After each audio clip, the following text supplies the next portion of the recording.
Hello everyone. Today we are going to be looking at women and art in ancient Egypt, and kind of look at how the various ways they're portrayed. There is a lot of artwork of women, especially in tomb paintings. That it's kind of prolific compared to what we just looked at with Mesopotamia, although Egypt always has left more physical evidence than Mesopotamia in terms of what has remained. So we have a lot of images to work with and have an idea of how women were portrayed in the various artworks of the time, along with what it shows about women's roles and the structure of Egyptian society, along with a few unique figures in the New Kingdom that kind of broke traditional molds and structures. And in fact, Egyptian art is unique in general because it was so formulaic for a lot of the art. Not for everything, but especially with the tomb and pyramid paintings, there was a whole process that was very formal to how it was done. And so this shaped the type of art that you saw, which sometimes then gets people to say, well, all Egyptian art looks the same. And there are differences between the dynasties and the kingdoms, but there is a distinct difference between like Old and Middle Kingdom and then the New Kingdom, where you see some changes specifically because of, we'll look at Akhenaten and the changes that he puts out during his reign that actually last after his death. So again, you can look at the topics here, but we're going to skip that for this. So we're going to have a little bit of background on the structure of Egypt to understand how their artwork is set up. So Egypt was developed under unique circumstances in terms of how it was protected, that shaped its history and culture, and its art is reflective of that development as well. Egypt was protected by its geography, specifically protected by the desert, sea, and the Nile. This is sometimes seen as creating this sense. Now, Egypt was not an island, right? But we'll say island in the sense of protection. These three geographical barriers essentially created a protective zone around Egypt in the Old Kingdom and partially in the Middle Kingdom. It's gone by the New Kingdom. Technology has advanced far enough that that technology allows people to bypass those geographical barriers more frequently and easily. But definitely completely protected in the Old Kingdom, partially in the Middle.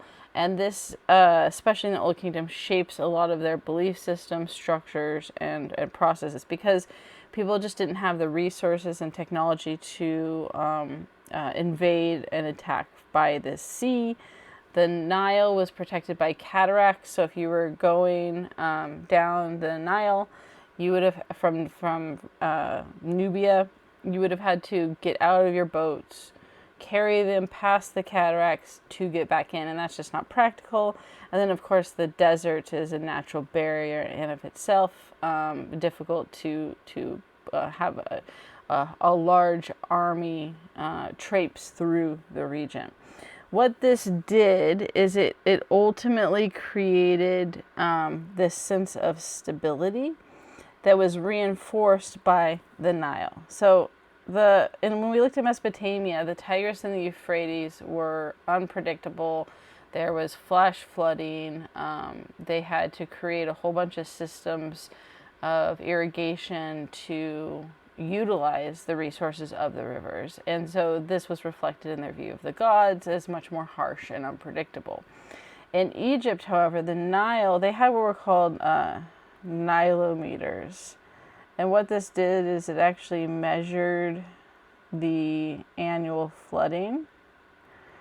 And so with these measurements that went back years and years, and the fact that the Nile was pretty stable, they could accurately predict when and how much the Nile was going to flood each year. So the Nile reinforced this sense of stability and security, and that the gods were providing that protection. This creates the philosophy of Maat. Now, this is the goddess of Maat. And while the Egyptians did utilize the goddess of Maat, where it was more directly connected to them was in their philosophy of Maat, which wasn't technically the goddess. It was the philosophy. So Maat, sometimes you'll read, like, people will shorten the definition of Maat to just truth and just say that Maat means truth. That's overly simplistic and doesn't really work, because Maat was so much more than just truth. It was justice, balance, and harmony, and that everything had its place in the world and was where it was supposed to be, and the gods put it that way. Okay, so that's the full definition of Maat. And Maat was super important to the development of Egypt and the role of the pharaoh, and the pharaoh who controlled the social, economic, and political structure of Egypt, especially in the Old and Middle Kingdom. And so this then is going to shape, of course, too, also when we get into looking at the tomb paintings. So this is all going to be connected to understanding, I think, why the tomb paintings and pyramid paintings, mostly tomb paintings that have been preserved, were the way that they were, essentially. And it's in part because of this view of Maat. And it really did shape their view on the afterlife, religious structures, all of that type of thing. So the pharaoh's role was shaped by Maat as well. And there were, it did change in each kingdom. So it wasn't something that was steady through all three kingdoms. And I should mention, I guess I just jumped into the kingdoms, but there are three kingdoms, right? You have the Old Kingdom, the Middle Kingdom, and the New Kingdom. All right, and then what went between each of these the kingdoms, the sections, was the intermediate periods, is what they're called. So you have the first intermediate period was between the Old and Middle, and the second intermediate period was between the Middle and the New. Intermediate periods were where outsiders, non-Egyptians, took over Egypt and controlled Egypt for a while. And then when the Egyptians retook Egypt and restored their control to Egypt, you have a new kingdom that emerges. So that's when I'm talking about the different kingdoms. That's the order, that's what the structure is, and the fact that there were these intermediate periods, the first and the second intermediate period between each of the kingdoms. Right, so the role of the pharaoh did change over time and within each kingdom because of essentially the intermediate periods. So in the Old Kingdom, the pharaoh was seen as the protector and maintainer of Maat. All right, so essentially the belief was that in the Old Kingdom, Maat was present.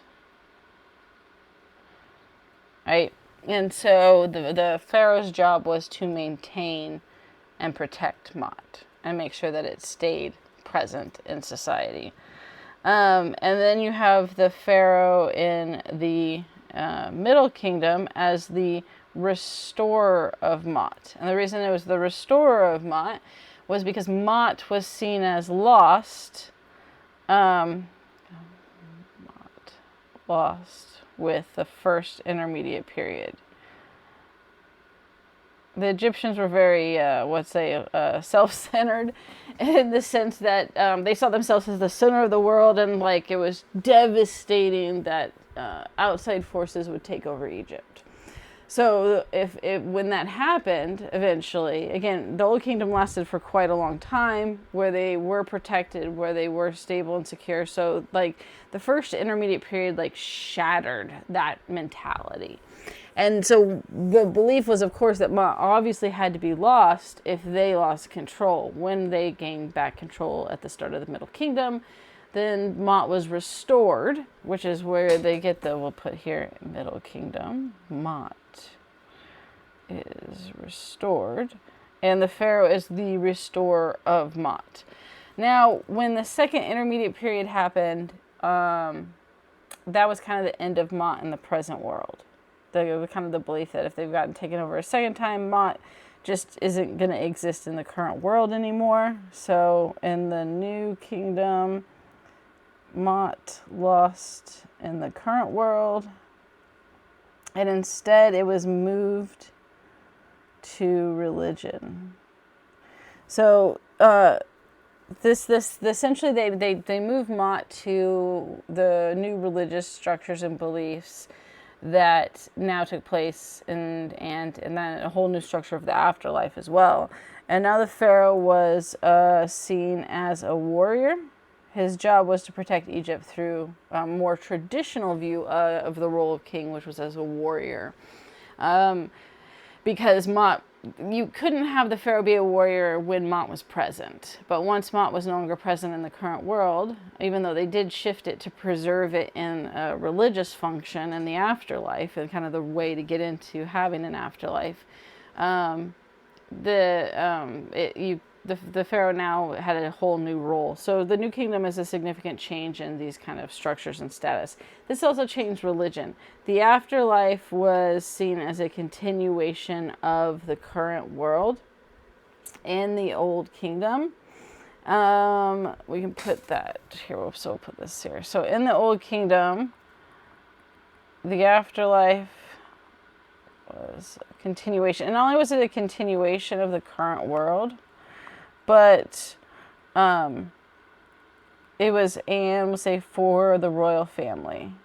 Essentially, there isn't much evidence of the average person having an afterlife, and there doesn't seem to be a lot of discord about like lower classes not having an afterlife. To get an afterlife, you're going to have a pyramid and the incantations and spells to get you there, which is what's going to get us into the artwork here and stuff like that.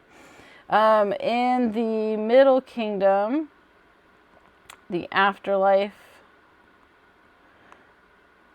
was a continuation of the Old Kingdom. So essentially, after the first intermediate period, the Old Kingdom became like this golden age where everyone looked to, oh, the good old days of the Old Kingdom. So of course, the Old Kingdom was seen as better before anyone had ever invaded. So the afterlife shifted just slightly. It was still a continuation of life, current life. I mean, in the sense of your position and status and what the afterlife was going to be.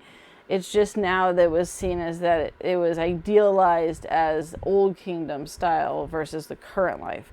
And then in the New Kingdom, the afterlife was still a continuation of the Old Kingdom, but we can put that here with us too. In the New Kingdom, there's a new moral component. Oh, and in the Middle Kingdom, everyone can have an afterlife. So one of the things that transitions is that they add coffin text, where you essentially have a miniature version of the tomb artwork and incantations and spells put into a coffin. And then by the end of the Middle Kingdom, they had the bare basic incantation and spells on papyrus, so that even though the poorest could afford those incantation and spells, and as long as you had those, you got into the afterlife. In the New Kingdom, there's a moral component that was connected to what are called the negative confessions. And these were this idea of that you had to lead a certain moral life, and then your heart was weighed against the feather of Mot to determine if you were judged worthy to have an afterlife. So now it wasn't. In the Old and Middle Kingdom, there was no moral obligation. You just had to have those incantations and spells. And again, in the Old Kingdom, only the pharaoh and royal family, the queen and their children, and then also like the pharaohs would gift pyramids or tombs to like their favored people, so they could have an afterlife as well. but it was very limited number of people who were able to receive this. In the Middle Kingdom, again, it was basically the democratization of religion. Everyone was able to get it, and in the New Kingdom, everyone was able to get it, but now you didn't need the incantation spells helped with the pharaoh and the royal family transition to their role in the afterlife, but it was more about being judged about your actions and behavior, and that's where we see the shift of Ma'at to religion. Okay, so that leads to the second part, which is this the pharaoh's role.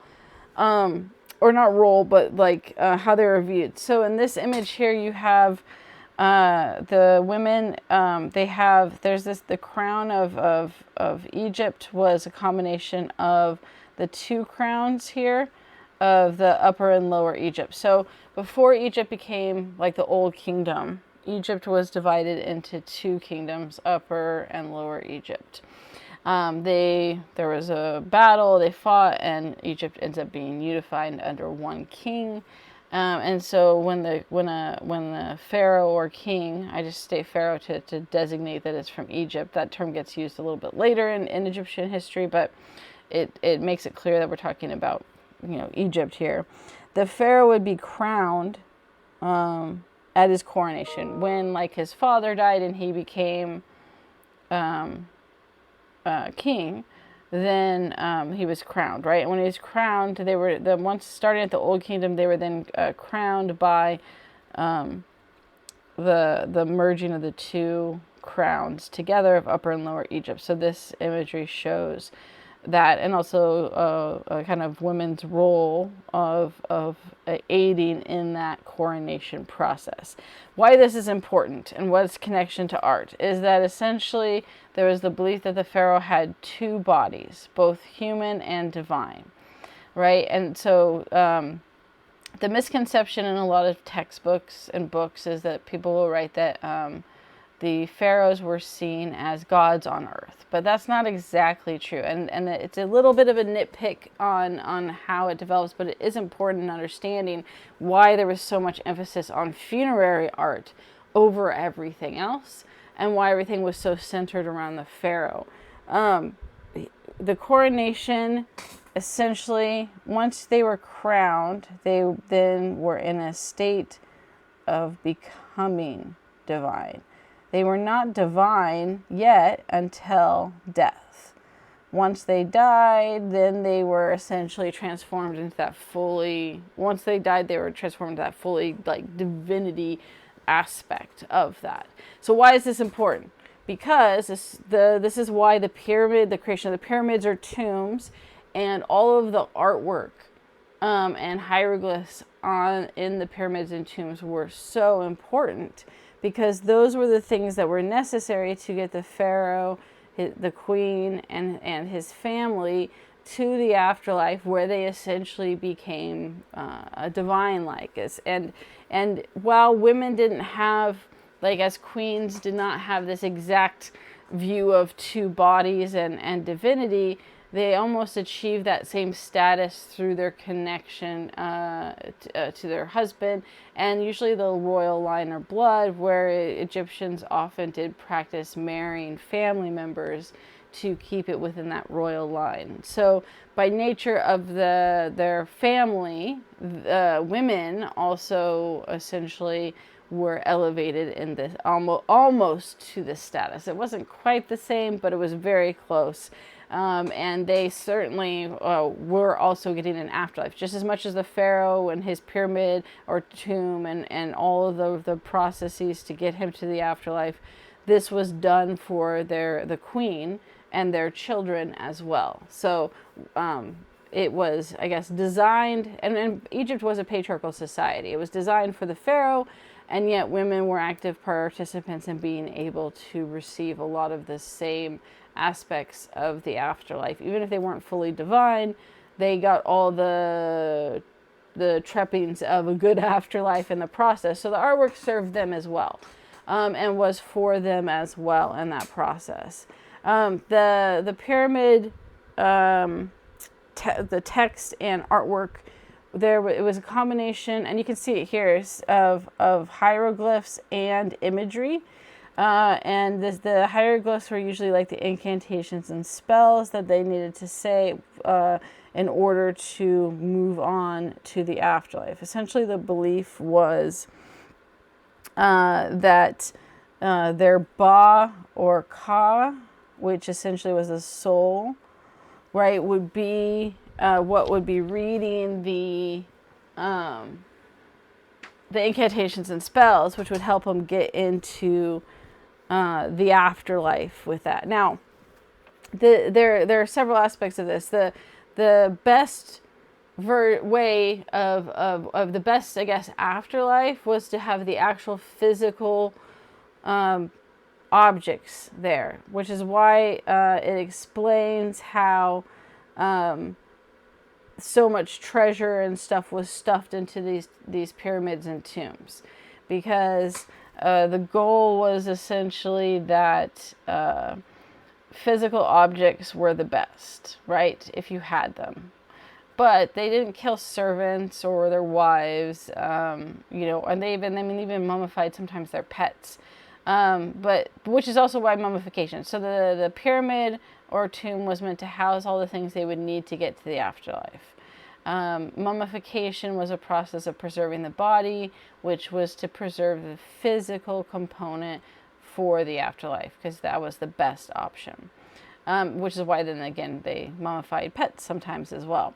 However, because they didn't kill anyone to put them in, they weren't gonna kill servants at all. The queen, of course, would get put into the tomb or pyramid once she passed away, but not by like, oh, you have to die with your husband or something like that.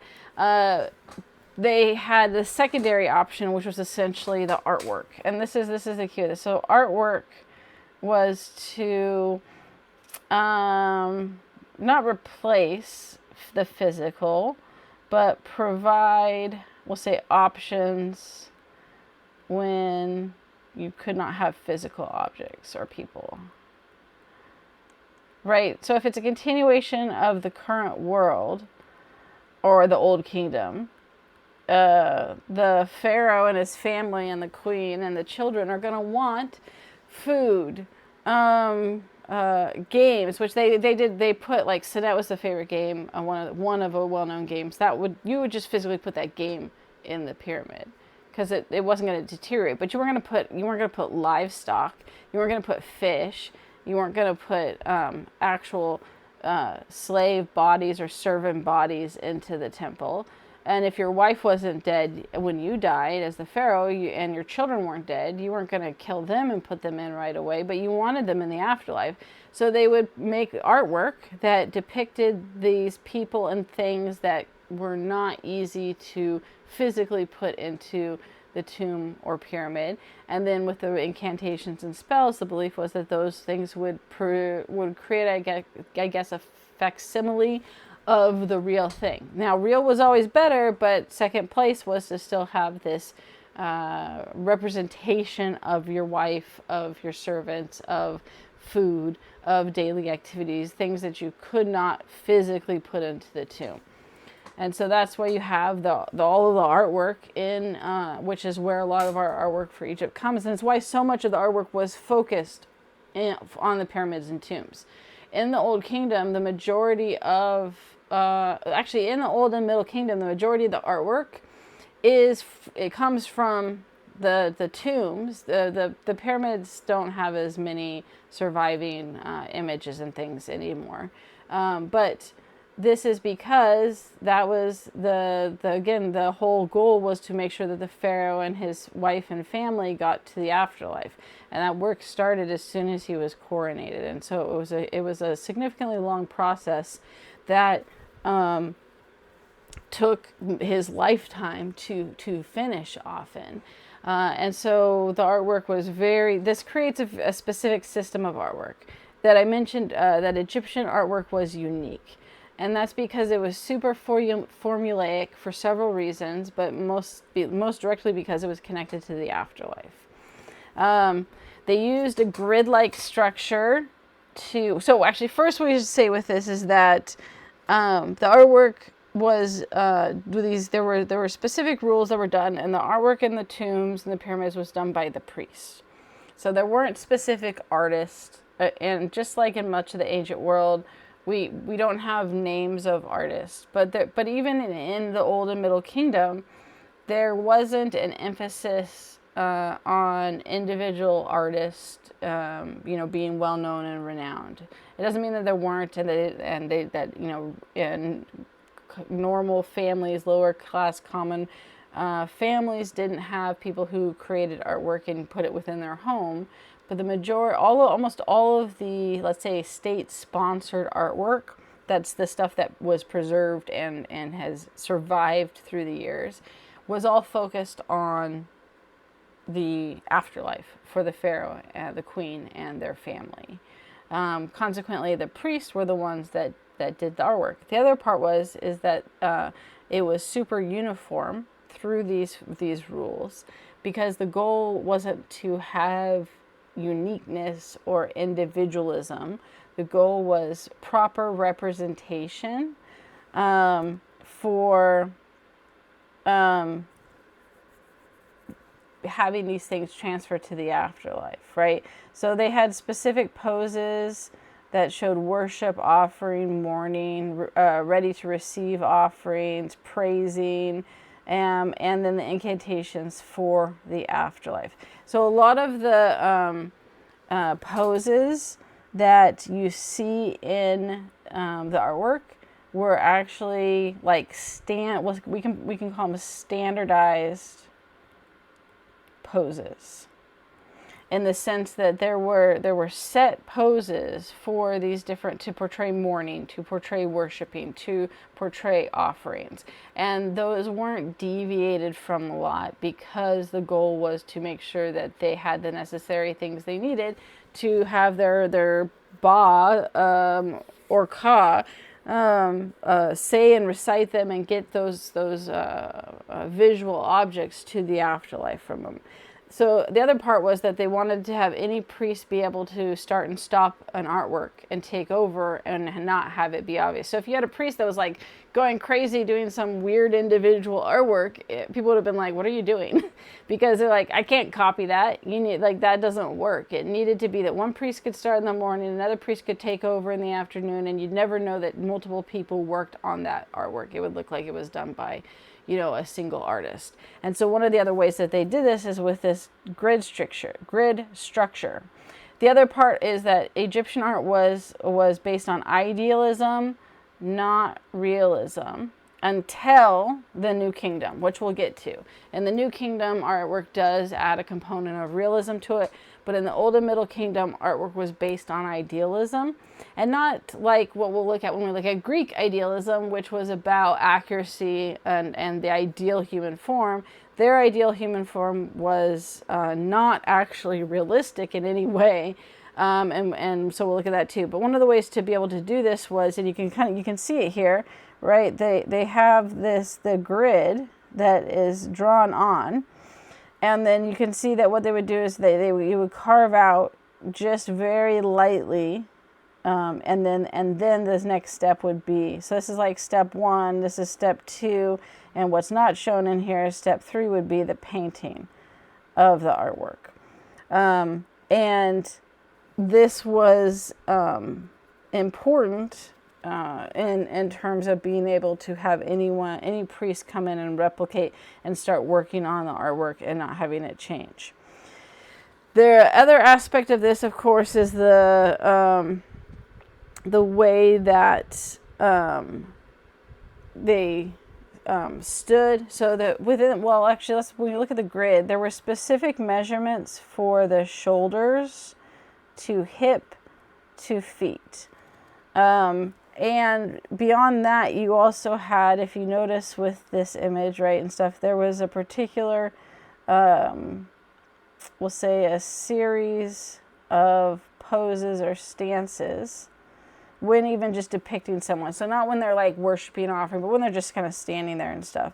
For women, this actually gives a good example of this here, is that it's a very tight dress that is super restrictive. Like if you kind of look, you couldn't, this clothing here and these poses did not reflect the real clothing that women wore in Egypt. They would have been able to walk, probably not even sit down in that. But again, it's this idealized form of that.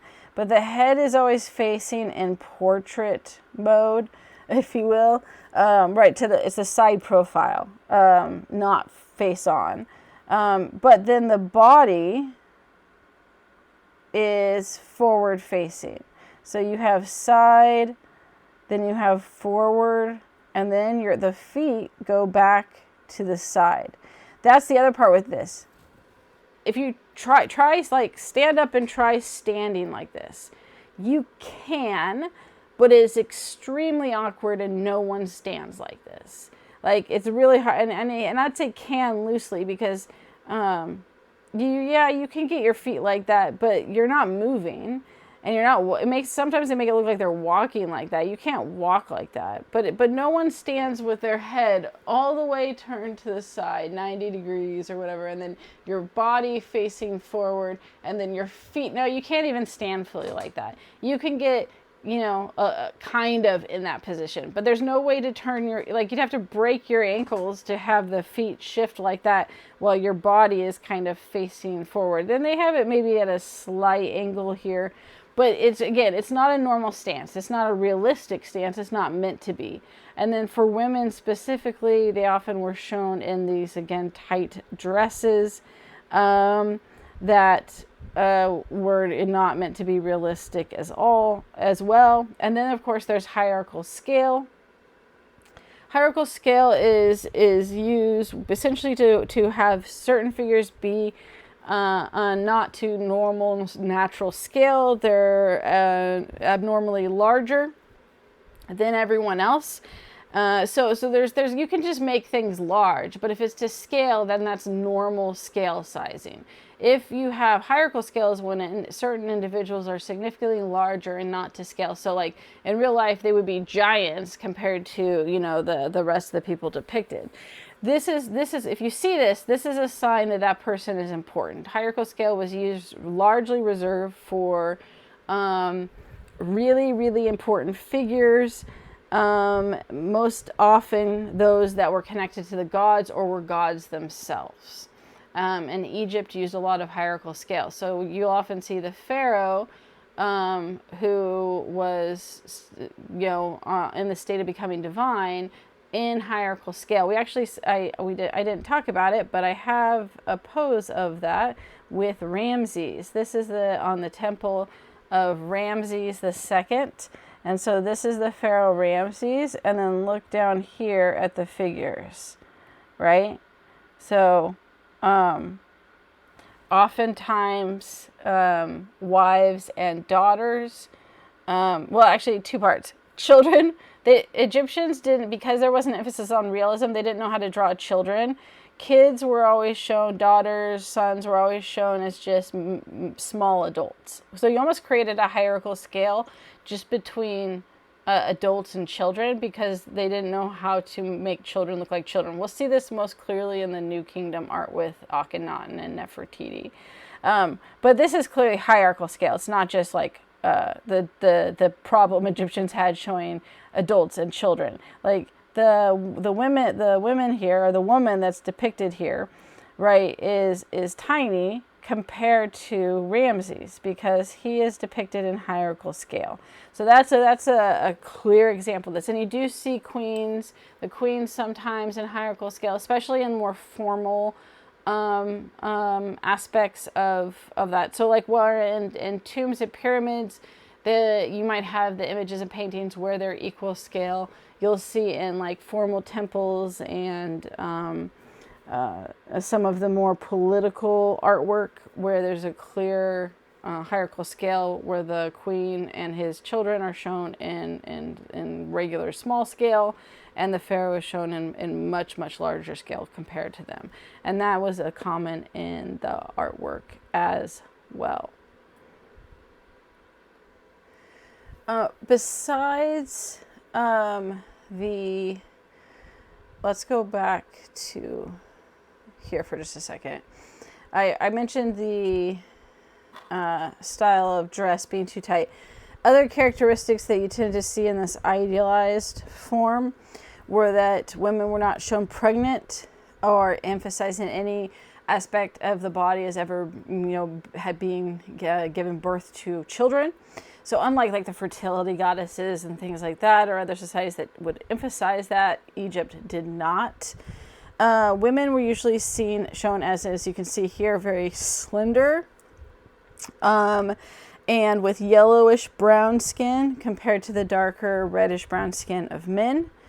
There's some speculation why that was. Some is just an assumption that it was a way to visually distinguish between men and women. Others suggest that it might have been due to women were more likely to be inside more often, thus not be darker because of being outside in the sun. Either way, it's a good way to distinguish, and in the sense of the use of color and identifying women in art in Egypt. Besides that, and that grid structure as well, women were often shown clothed. There are some examples of women without clothes.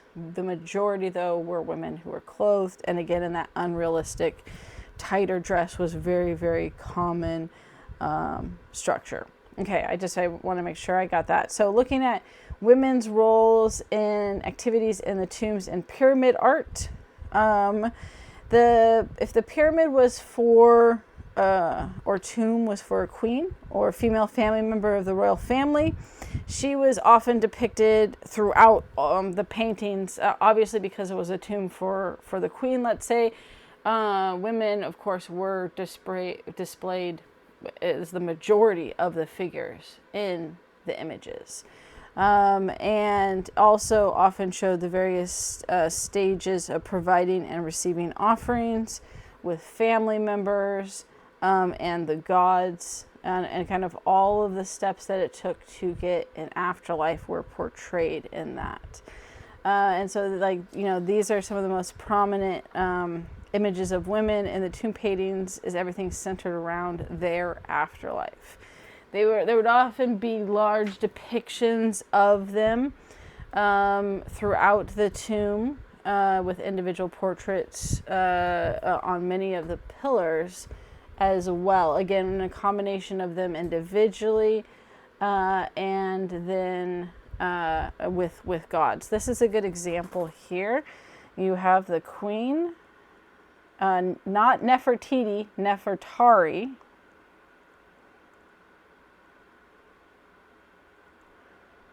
And then the goddess Isis. So you have, and this is from the queen's tomb, and there are many images that show her like this, and show her with the gods and going through the different stages to essentially get the afterlife in that process.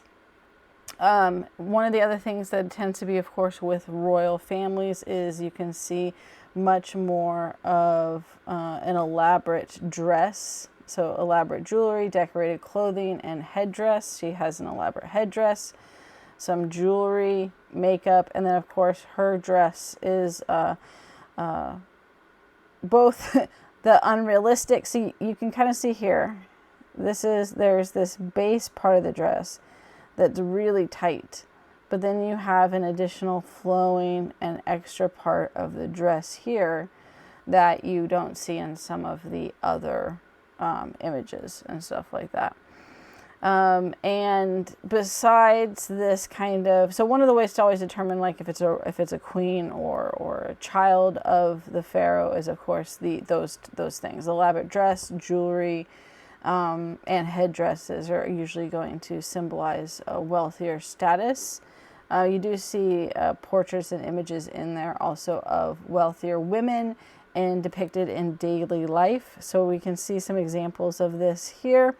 This is a queen plain Senet. Again, you can see the elaborate headdress and decorated dress that she's wearing, along with some jewelry and stuff like that. This is Senet. It's kind of like chess, but not. It looks like chess if you're just glancing at it. Although there's only two types of game pieces and stuff that way. And from this angle, you can't tell, but it's a rectangle game board, not like a square like chess. But it was a very common and popular game that was played, and so it's depicting here. This also shows of course, like that this depiction is there intentionally as part of something that this queen probably enjoyed doing and wanted reflected, so that could be taken to the afterlife with them. Here you have a hunting in the marshes, and here you have the pharaoh, you have the queen, and this is an example of the children, and when they don't know what to do with the children, the daughter. So she just looks super small, adult, and makes it look like a more high. There is some hierarchical scale here. Like, look at how the pharaoh's size compared to the queen. That's not quite natural scale. So we do have some of the hierarchical imagery shown where you clearly have more often than not, because again, it is as much rights and roles as women had in Egyptian society, it still was a patriarchal society. So it's not surprising then that the pharaoh, who was the center of Egyptian society, was the one, even compared to the queen, and shown in hierarchical scale. And women were more often to be shown in the regular scale, or in this weird child scale, we could call it. And again, it's simply because of the style of art in Egypt at the time. They didn't know how to draw children. So if you're following those standards and formulas, you end up with a mini adult. And that's how you know they're children, is when they're randomly small like that. Especially if you have, it would have been harder to know if she was the only person besides the pharaoh.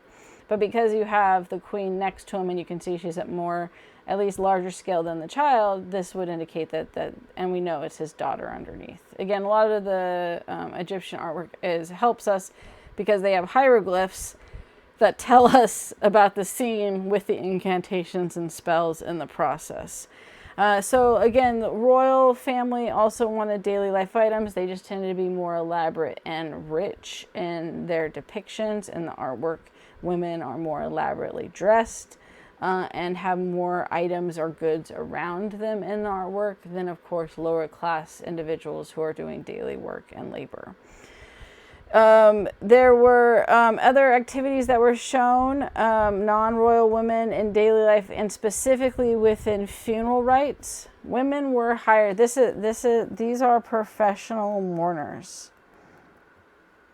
So women, and here you can see, while again not completely loose, their dresses are a little bit looser because this was depicting a scene that would take place in real life. This wasn't just for the tomb paintings.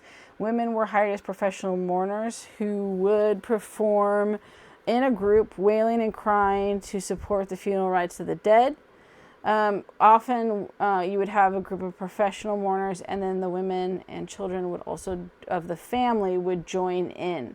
And one of the things that's interesting about these professional mourners is that they kind of were seen as a collective whole. There wasn't a distinguishing difference in imagery of professional mourners that were always women between the royals or wealthy and the poor.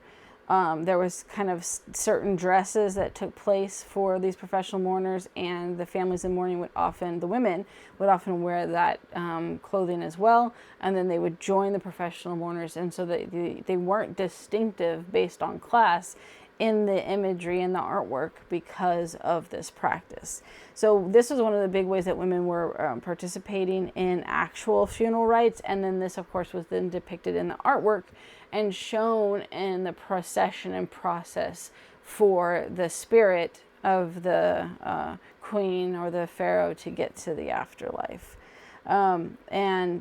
Certainly interesting that way. Other funeral offerings, such as carrying baskets of food and drink, poured libations, made offerings to aid the deceased afterlife into the journey, were also shown in artwork as well. Here's another example. Here is another one. This is both of these are poses of mourning. This one is a classic pose, though, of the mourning, where they're down and with the arm up like that. We'll say mourning pose. And then here you can see this is taking part in the offerings with the, we'll say mummified Pharaoh to the gods. So you have the god of death, and he's holding up the sarcophagus and mummified body of the Pharaoh, where then offerings are being presented, and the women are mourning while those offerings are taking place. And then you have the incantations and spells for the spirit to say to help this process along. Then we also have normal depiction of women in daily life and scenes in just, again, these are things, what these show us, these are things that they would have wanted to go with them into the afterlife, but what it also gives us is a good glimpse of roles that women did in Egyptian society, right? Women were depicted engaging in hunting, bread making, brewing, weaving, and trading. And then this was actually shown across, and also we'll say harvesting. This is one's here, is harvesting.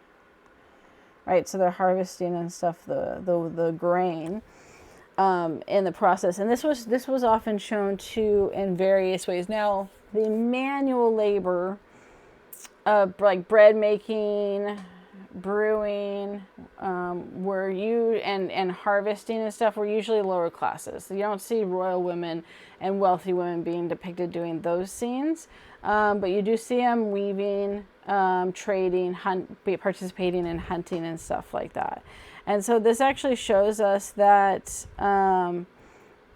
one, royal women certainly benefited from a lot of amenities. If you were a royal family or of the wealthy elite, you were living a really good life in Egypt. You had a lot of things. You had a lot of servants to provide things for you. And I mean, the images depict women in this kind of very wealthy, lavish style. But also in the in the daily life images and things like that, we see women being portrayed and doing a lot of essential activities and being a central part of Egyptian society. They clearly are involved in a lot of the roles in society. Here is another one.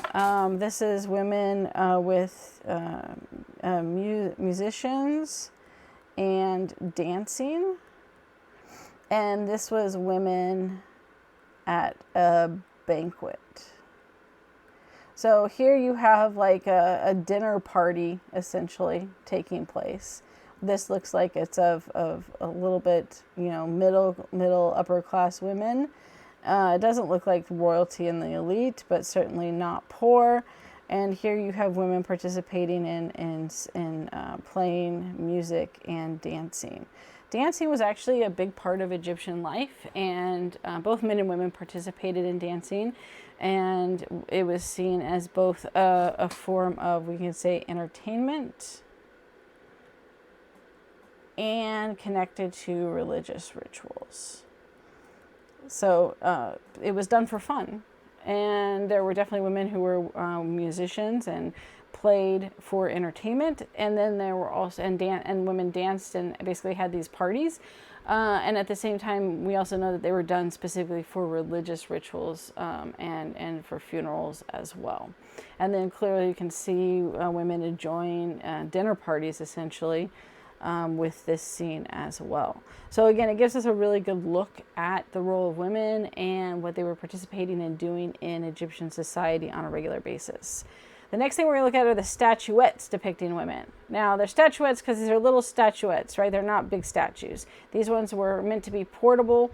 They're bigger than fertility goddess statuettes, but still not that large. And they were meant to be portable, that could be moved around in the home and taken with you as you went to places. These were very common, and they were common across all households in Egypt and depicted all women from all social classes of society in Egypt, along with goddesses. So there were two types of things that it would depict women just human women, if you will, and there were also depictions of goddesses, and then there were various things that they depicted. Most of the time, it was in the standing pose as the traditional characteristic, but you do occasionally see women in working, and then of course you're going to also see the pair poses, which we'll look at as well with this. So the idea with this, when it was with the goddess, when gods or goddesses, were that you would have these in your home, and these were usually local. We can put here with this local, we'll say goddesses or gods. It was both. They had male figures and god figures as well, that were specific to the family and region. And this is also connected to, we'll say, individual prayer and religious belief. You had the formalized state-sponsored temples, but people, until the New Kingdom, people didn't go to these temples and worship or anything like that. And even the New Kingdom, they didn't go to them like Mesopotamia. They participated in religious festivals and rites where like traveling god statues were brought to them. The state-sponsored one was very much more for like the royal family and the pharaoh. But people did still have religious beliefs and spiritual beliefs of the gods and goddesses. And so these little statuettes would be made that could be put on the mantle. They could be prayed to. If you moved homes or you traveled, you could bring them with you. This was also then very common to have of family members, so that you had portraits of them that could be displayed in the home as well. The standing pose had also a formulaic structure to it, with kind of expected way of how women would be standing, like the tomb paintings and that structure. And most of them you can see here, this very rigid pose with the arms straight down and the hands open palm up against the thighs. Still with the tight dress, because we're still, the artwork is still using this formulaic, we can call it a formulaic idealized style, right? Because that way it was repeated, it could be very similar. And then you can see slightly, one foot is in front of the other. And so the foot would be just slightly, one foot would be slightly in front of the other. For men, the hands would be into fists by their side rather than straight out. So that's one difference between men and women in the statuette art, is that women's hands were open, palms up towards their thighs, where men's hands are almost always in a fist to their side. It's straight. If it wasn't straight, you would have often, it was common that one hand would, if they were showing an activity, would be holding or in a position in a pose, but the other arm and hand would be then down to the side. Here again, you can see one foot in front of the other that way. Again, in the Old and Middle Kingdom, the emphasis isn't on emotion and distinct features of the face. It's I'd say more generic in terms of how they're portrayed. In the New Kingdom, this is going to get more individualized and more expression and emotion on the face, and that very, like, where it looks more like an individual person's portrait with that. And then you also have women sitting. One of the other poses was the sitting pose in both in a single or in the pair poses. This is actually the goddess and her child. Here, hang on just a second. All right, sorry about that.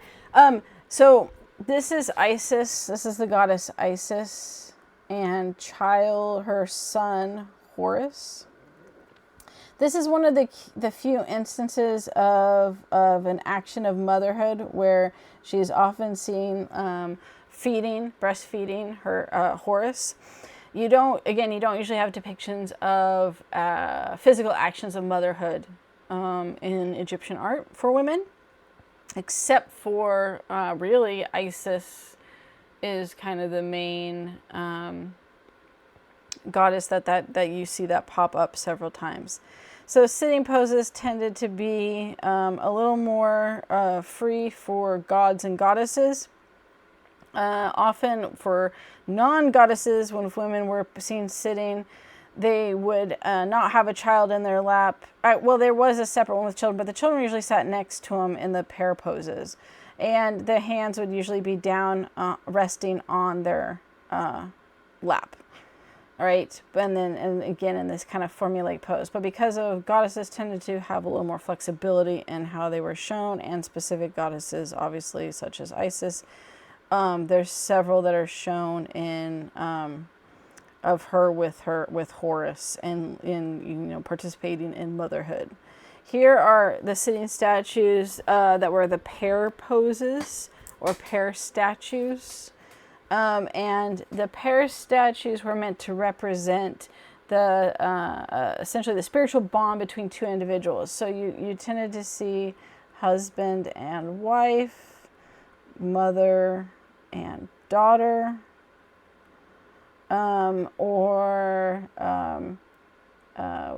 we'll say person, which it could be a man or woman and a god.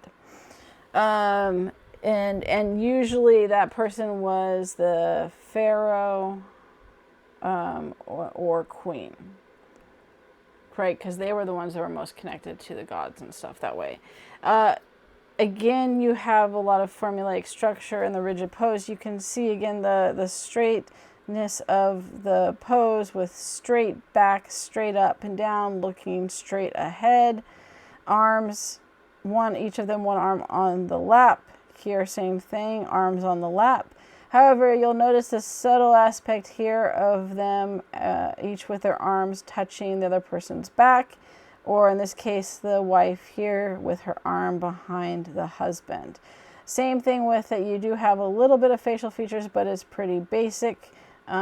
You still have the same, they actually keep the same measurements of the shoulders to hips to feet ratio, especially for men, I think even more than women sometimes, but they do for both, often with, again, the tighter clothing.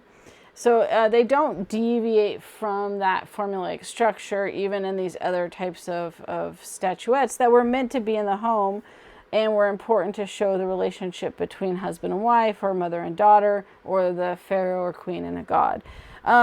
These actually do show affection. One of the things that's important to know is hierarchical scale is not used here. Women are shown in equal status and position with their husbands, which also again shows us that women had this kind of more, I want to say equal rights, because they weren't equal rights, but they certainly were regarded and held in high regard in Egypt. And this is another one where there was shown that the wife was held in high regard with the husband. And even though it doesn't look like they may be super happy next to each other, the fact that they have them touching in these poses is significant due to understanding the formulaic structure of Egyptian art. That is showing, is a clear sign of affection and care. The fact that they even made the statuette of the husband and wife is a sign of the importance of that relationship. So you have that aspect of it, plus then you also have the fact that they're touching, and it is showing that kind of care as well. These would be held in the family and often passed down through the generations as well. And so, like I said, these were common and were used to depict, pharaohs and queens, wealthy families, lower class families, these type of statuettes, and then gods and goddesses. These type of statuettes were very common in all of the homes in Egypt. And it just depended what individuals had, what statuettes they had made based on what was important to them, what was passed down from them too, because again, some of these were kept in family lines and passed down over the ages as well. Now we're going to get into two individuals that were unique in the New Kingdom and ultimately had a different style of art because of that. The first is Hatshepsut, who was a female pharaoh, which was almost unheard of.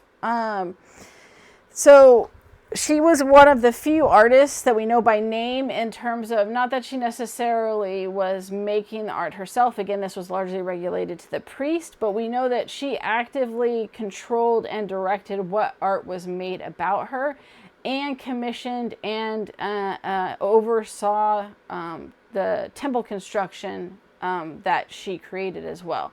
So she was intimately involved in the creation of the artwork about her, and the temple and architectural structure of and artwork in the temples that were what she wanted. So she was very much involved in the process. So the story of Hatshepsut: she married Thutmose II and was stepmother to his son Thutmose III. This is common, especially like if you have, like said, family members marrying each other. They often, the pharaoh often had a child with another woman that was not related to him, because of the issues that it could create with, of course, inbreeding if you had children with your sister or stepsister. So, or not even stepsister, but whatever, half sister, that type of thing. So there was that issue of having to be careful of that. So when Thutmose died, his son Thutmose III was too young to rule, and so what was common with this is that a regent was a very common thing. That queens actually became. So that was not abnormal. It was very common for the queens, when their husbands died, if their stepsons or sons who were going to become pharaoh were too young, they would step in as regent and essentially be a temporary ruler or advisor. And the difference is that she started, for about a year, she was regent to Thutmose III. And then somewhere after the year, she ends up deciding to name and crown herself pharaoh in her own right. So she no longer is just a regent, she's a proper pharaoh. And that's what's so unique about her. And the artwork of Hatshepsut is also super unique, because we don't have examples of this in any other artwork in Egypt. We are lucky we have anything. Years after her death, there was a systematic attempt to erase her from history, Egyptian history. The Egyptians didn't view history in this linear fashion. They viewed it in this kind of more cyclical nature. So there really was this belief that if you erased all mention and imagery of an individual, then they ceased to exist in history. And so at some point after her death, years after her death, there was an attempt to erase her name in written records as well as the artwork. And we do have some pieces of artwork of Hatshepsut where her face is clearly been chiseled off mostly. However, luckily they were not thorough and they didn't get everything, so that we get to see this unique artwork of a female pharaoh. Because she was unique in saying that she was a female pharaoh and wanting to legitimize and solidify her rule, her statues and images were created in the form of the traditional pharaoh. That meant this traditional headdress. That meant the fake beard. She also had, in some cases, there were two different. The best way to describe them, things that you held essentially for formal poses. One was an ankhs, and the other was kind of like a crook, and they cross them. It's a traditional Egyptian pose that people think of, and they cross them over themselves and hold them there. Those two objects were not held in real life. It was specifically for portraits and for statues. She also had depictions of her holding those. But the clear evidence is the headdress that was reserved for the pharaohs and the fake beard. Almost all pharaohs, this was essentially seen as we'll call it the formal pharaoh dress and wear. Well, I don't know, something like that, right? All the pharaohs, they didn't wear these fake beards just around during the day. They were put on for formal portraits, essentially, right? Whether that was a statue or a painting. and they were symbols of the pharaoh's position and role in Egyptian society. So she was not trying to pretend to be a man or trick people into thinking she was a man. She was putting these objects on to show that she was a legitimate pharaoh as a woman, not just a regent. That's the key of this, is that these were meant to show that royal legitimacy and that she was a pharaoh and not just a regent. And she was she was always clear in like any of the writing that was attached to Hatshepsut's artwork would say her name and make it clear that she is a woman. So again, she wasn't trying to trick anyone to thinking that she was a man. It was the trappings of the role of pharaoh, the things that the pharaohs wore for their official portraits and for important ceremonies and things. And she wanted herself depicted in these to show that she was a legitimate pharaoh in her own right and not just a regent. Now, there are varying degrees of how feminine or non-feminine she looked in these sculptures. She made herself a sphinx. Here again with just making herself the sphinx was connected to the role of the pharaoh and the connection to the gods. So again, this was about showing pharaoh and the gods, but also those specific items, again, the headdress and the beard to highlight that. Here you have a more feminine view where she has so this one is more feminine. And in clothing and no beard, but still wearing the headdress of the pharaoh. So there were, and of course her facial features are more feminine in this statuette as well. And then we also have this a piece that was probably the most feminine out of Hatshepsut's artwork. This is the head of Hatshepsut, and it was part of a larger statue connected to a monumental temple. It was made out of limestone and painted, and it obviously bears more distinctive feminine features. That you have curved eyebrows, wide eyes, cosmetic lines, more delicate nose, and even a slight smile. This is part of that New Kingdom stuff of the emotion as part of New Kingdom art, right? That way. However, despite these feminine features, if you look at the skin tone, it was the reddish brown color of men. And it's hard to see here because it's mostly broken, but you do have the beard as well. So in this statue, the head of Hatshepsut, is actually interesting because her facial features are one of the most feminine images we have of Hatshepsut, whereas the other ones have a mix of feminine and male traits. And yet, even though that it's almost like to counteract the more excessive feminine features and emotion that was put into the artwork in this sculpture, they had to add the reddish brown skin, the beard, and probably she was wearing some type of male headdress or pharaoh headdress as well. And so this type of artwork depicting a woman is completely unique to Hatshepsut. We don't see it anywhere else, and this is in the New Kingdom. The emotional one is actually connected to some of the changes in the New Kingdom where art moves to look at some characteristics and aspects of realism.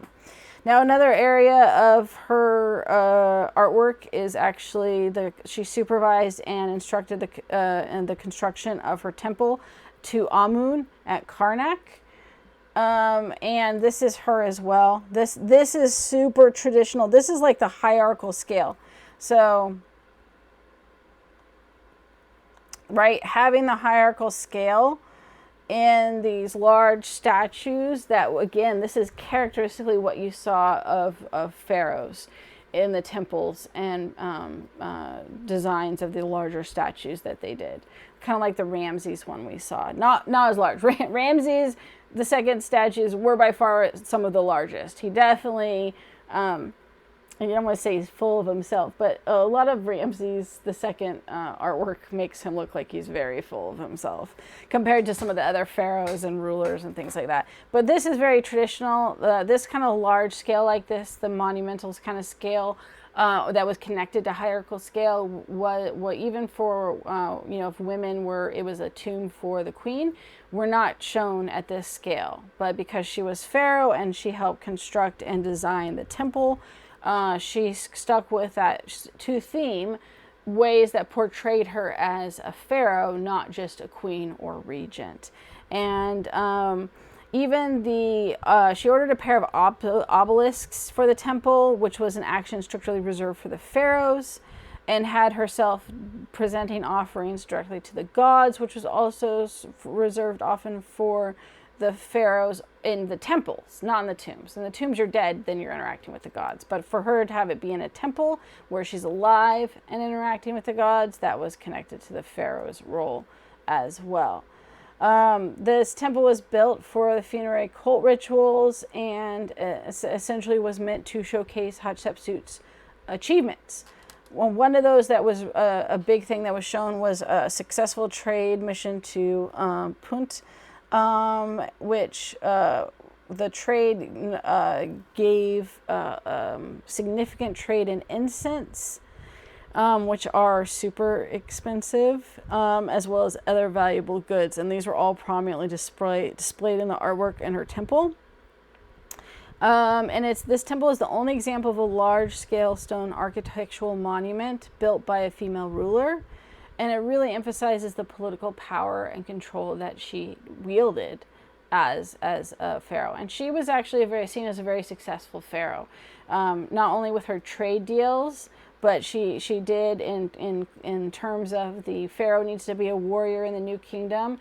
Also portrayed images of her successful war and conflict. However, she preferred over war diplomacy and deals that way, so she highlighted that as well. So she still did lead some war efforts, but way more diplomacy than most of the male pharaohs at the time, and the trade deals that she created, as well as, of course, the various offerings and temples dedicated to the gods in her name.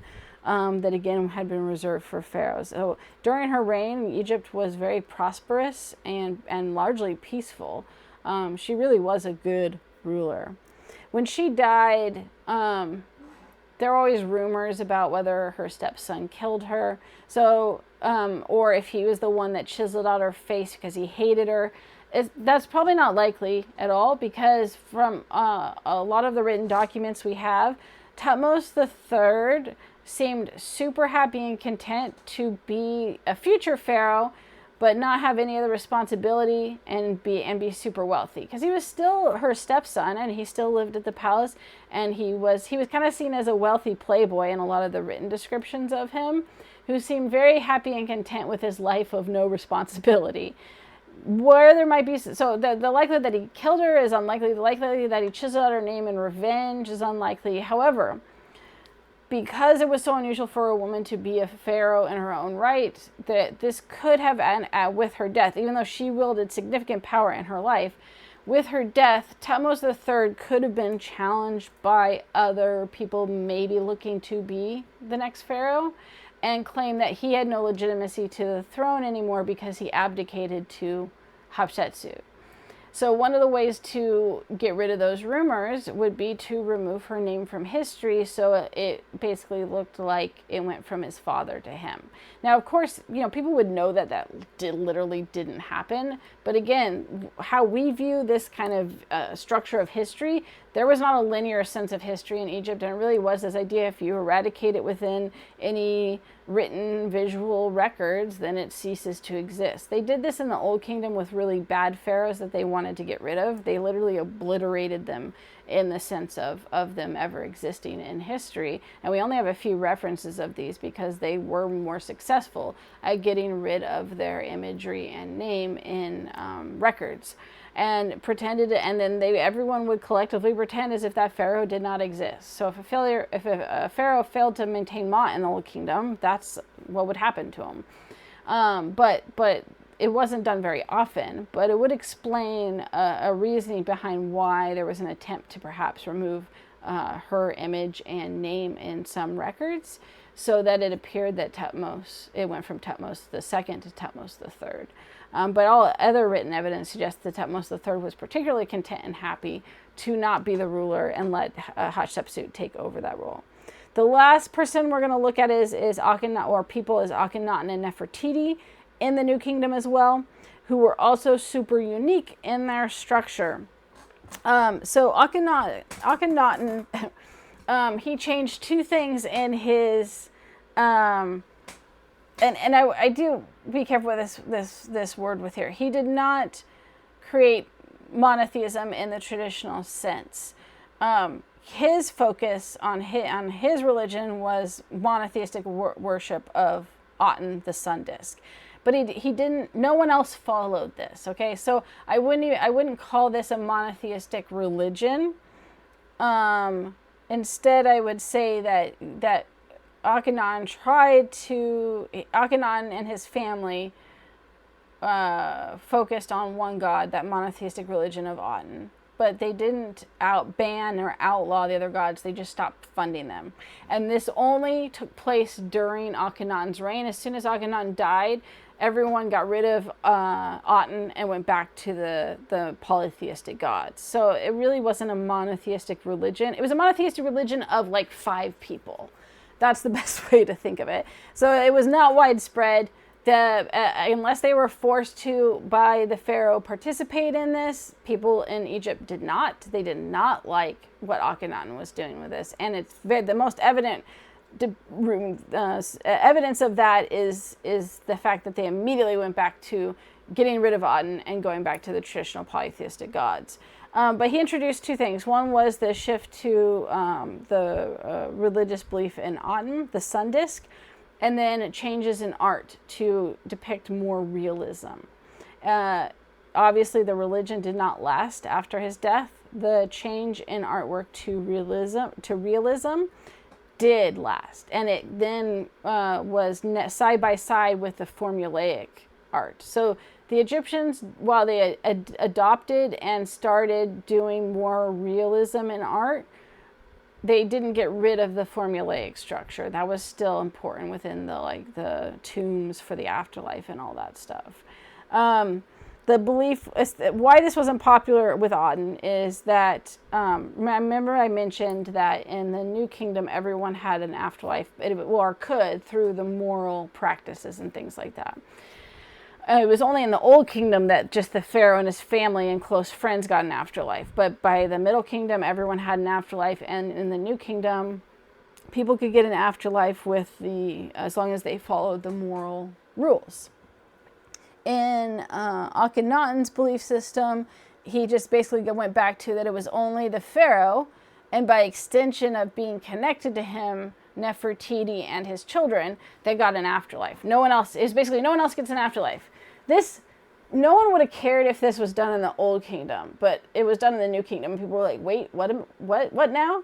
No, I want my afterlife. And they were not happy about this, and that he stopped funding the other temples and things like that. The other crappy part about this is because Aten was the sun disk, which you can see is portrayed here like that with the rays shining down and touching them. Worship was an open air temple where you stood out under the sun for hours and worshipped Aten.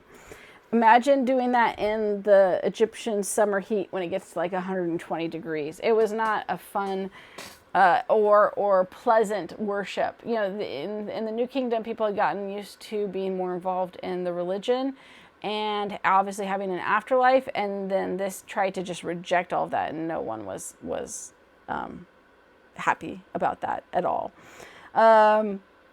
So that's the religious change. Now, in terms of the artwork, the attempt to realism, where he showed physical features that were normally not shown, and you can see this, and it was often displayed. This is Akhenaten here, he had there's often discussion about how long his head was. And of course he's wearing a hat or a crown, but it still was abnormally long. He's shown with having a bit of a belly, which they never would have shown in the idealized form. Also, there are new poses, and not the rules of the ratio between shoulder to hip to feet, right? The other thing was showing affection. Here he's kissing his child. Now, here's another example. They changed how they tried. Now, you have to give them credit. These are the children. It's hard to see right here. They look like little alien babies. But they don't look like the mini adults that we saw in that hunting scene in the marshes, where it just looked like a smaller version of an adult. They actually were trying to depict the children as children here. That is a huge shift in the style of artwork. The other thing that you can see within this artwork is a loving relationship between Akhenaten and Nefertiti. Well, we saw those in the statuettes. Rarely were formal artwork with the pharaoh did it show him being affectionate with his wife. Those were reserved for the statuettes and more individual artwork pieces. And yet Akhenaten, in all of his formal artwork, tended to show him and his wife as equals. And in this case, instead of facing forward, right, they're not facing forward, they're facing each other. So that's a huge shift as well. They're not facing forward, looking ahead. They're facing each other. They're showing affection to their children. There's no hierarchical scale, and they're shown in a slightly more realistic version of what they looked like. All of this was significant in changing the style of artwork. Again, it did not eliminate the formulaic style for the tomb paintings, but it did now create a new type of painting and artwork that Egyptians actively pursued even after his death. Nefertiti was often described as one of the most beautiful women. She was seen as super important to Akhenaten and in political power. She was actively involved in the worship of Aten, clearly seen as an important figure in his role. There are more images of Nefertiti than any other woman, or queen specifically, but any other woman too, depicted, right? So we have a lot of images and depictions of her. And like I said, she is seen more frequently on monuments, temples, tombs, and other areas than any other queen by far. And this would indicate, of course, that she held significant importance to Akhenaten and probably the role she played in the political and religious structure of that time. Here is another one that shows the worship. This is Akhenaten and Nefertiti and daughters. Right, and here's Aten and showing him worship there. Here, this is Nefertiti with daughter, and you can see like she's kissing her and showing affection.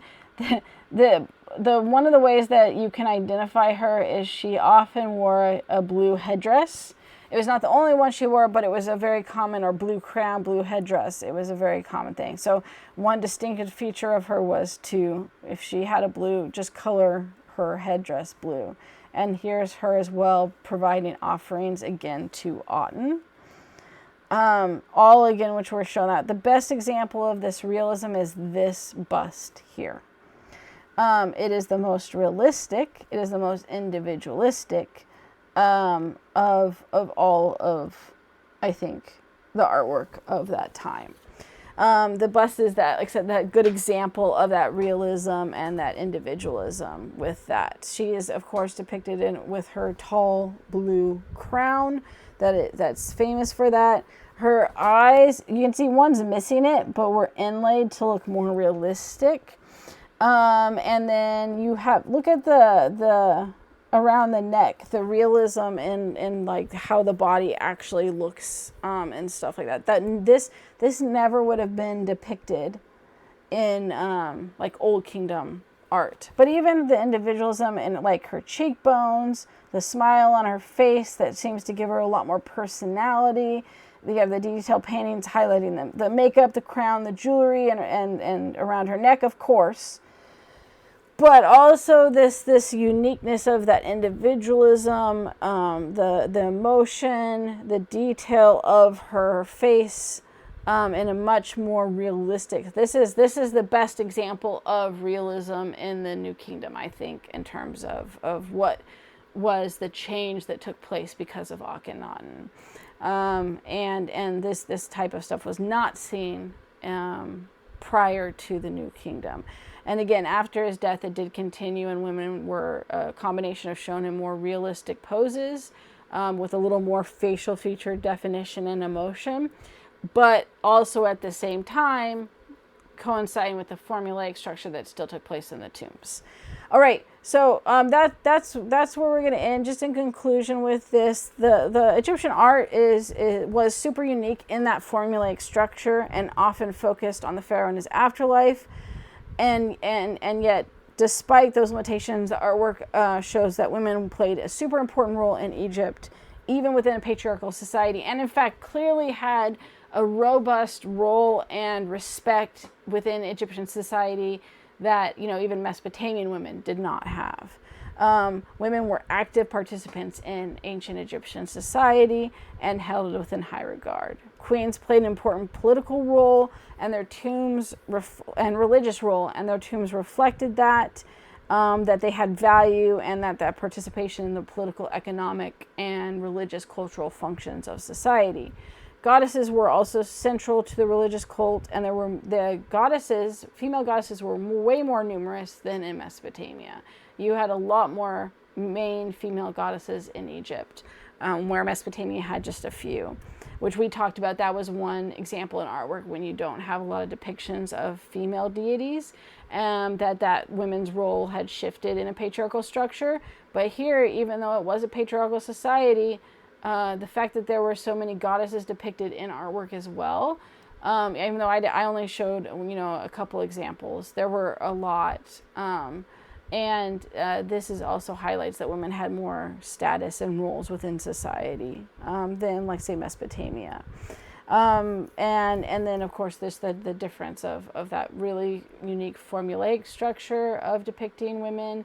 And the poses and the limitations that brought, and then of course the changes that took place because of, like, Hatshepsut in her unique position, and then Akhenaten's change, which we see in the images of Nefertiti, to a more realistic style of artwork that didn't replace the formulaic, but then lived next to it. All right, that's it for Egypt. Sorry that was a little bit longer. There's so much with that. We could have had another hour of stuff, so I tried to make sure it wasn't insanely long, but I want to make sure we covered the key aspects of how women were portrayed in art in this period. So